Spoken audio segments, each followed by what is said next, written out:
on us, you think, than on his brother. 13 little miles as the road winds would bring him to his door. Silas has walked that far, no doubt, today. Why didn't he go there? His brother's rich. A someday director in the bank. He never told us that. We know it, though. I think his brother ought to help, of course. I'll see to that if there's need. He ought of right to take him in, and might be willing to. He may be better than appearances. But have some pity on Silas. Do you think if he'd had any pride in claiming kin or anything he looked for from his brother, he'd keep so still about him all this time? I wonder what's between them. I can tell you, Silas is what he is. We wouldn't mind him, but just the kind of kinsfolks can't abide. He never did a thing so very bad. He don't know why he isn't quite as good as anyone. He won't be made ashamed to please his brother, worthless though he is. I can't think Si ever hurt anyone. No, but he hurt my heart the way he lay and rolled his head on that sharp-edged chair back. He wouldn't let me put him on the lounge. You must go in and see what you can do. I made the bed up for him there tonight. You'll be surprised at him, how much he's broken. His working days are done, I'm sure of it. I'd not be in a hurry to say that. I haven't been. Go look for yourself. But Warren, please remember how he is. He's come to help you ditch the meadow. He has a plan. You mustn't laugh at him. He may not speak of it, and then he may. I'll sit and see if that small sailing cloud will hit or miss the moon. It hit the moon. Then there were three there, making a dim row. The moon, the little silver cloud, and she. Warren returned, too soon it seemed to her, slipped to her side, caught up her hand, and waited. "Warren?" she questioned. "Dead," was all he answered. The mountain. The mountain held the town, as in a shadow. I saw so much before I slept there once. I noticed that I missed the stars in the west, where its black body cut into the sky. Near me it seemed. I felt it like a wall behind which I was sheltered from a wind. And yet between the town and it I found, when I walked forth at dawn to see new things, were fields, a river, and beyond more fields. The river at the time was fallen away, and made a widespread brawl on cobblestones. But the signs showed what it had done in spring.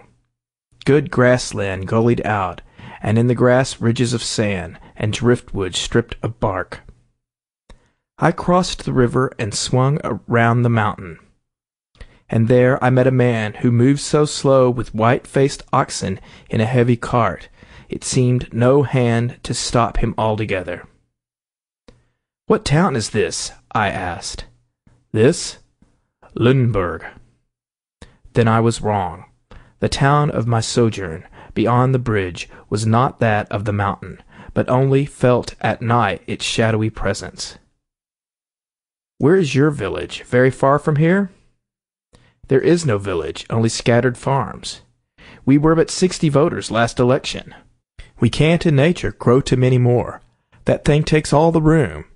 He moved his goad. The mountain stood there to be pointed at.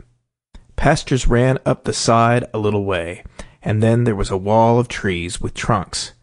After that, only tops of trees, and cliffs imperfectly concealed among the leaves. A dry ravine emerged from under boughs into the pasture. "That looks like a path. Is that the way to reach the top from here?" "Not for this morning, but for some other time. I must be getting back to breakfast now."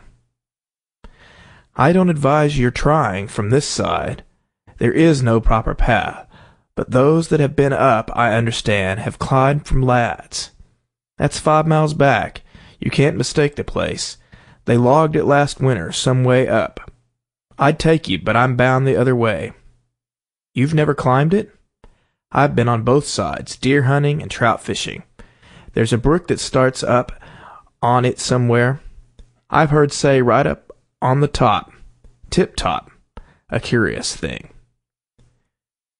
But what would interest you about the brook? It's always cold in summer, warm in winter.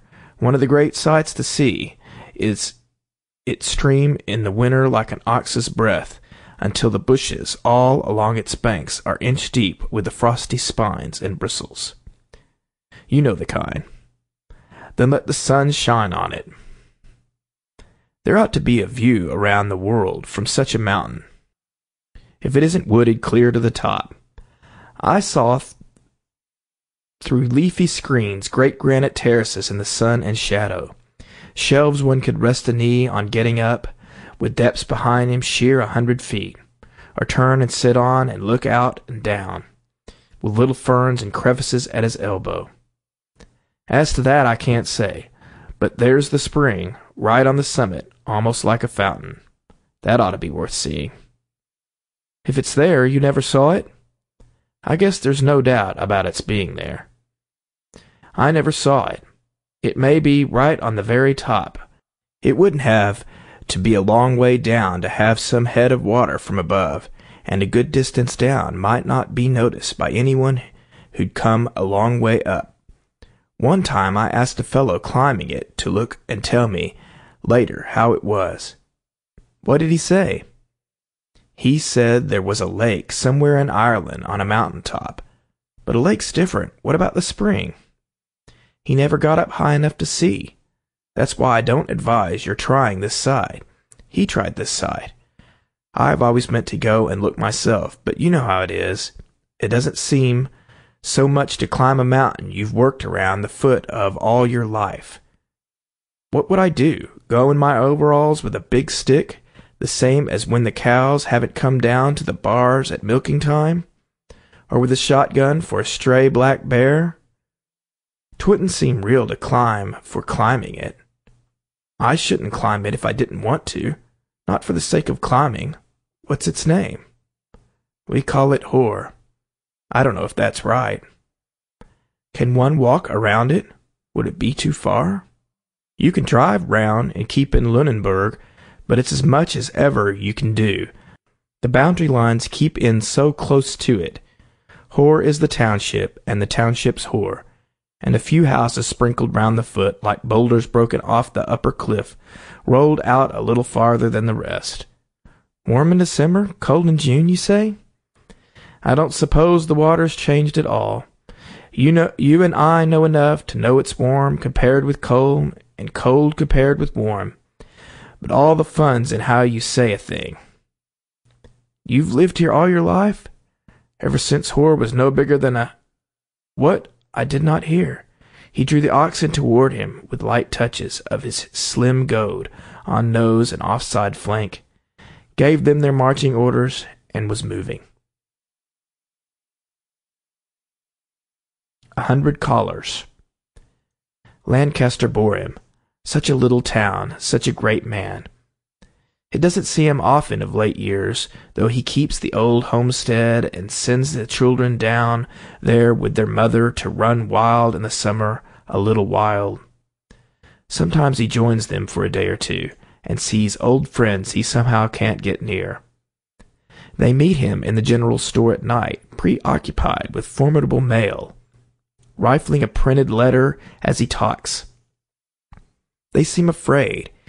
He wouldn't have it so. Though a great scholar, he's a Democrat, if not at heart, at least in principle. Lately, when coming up to Lancaster, his train being late, he missed another train and had 4 hours to wait in Woodsville Junction after 11 o'clock at night. Too tired to think of sitting such an ordeal out, he turned to the hotel to find a bed. No room, the night clerk said, unless Woodsville's a place of shrieks and wandering lamps and cars that shook and rattle and one hotel. You say unless you wouldn't mind sharing a room with someone else. Who is it? A man. So I should hope. What kind of man? I know him. He's all right. A man's a man. Separate beds, of course, you understand. The night clerk blinked his eyes and dared him on. Who's that man sleeping in the office chair? Has he had the refusal of my chance? He was afraid of being robbed or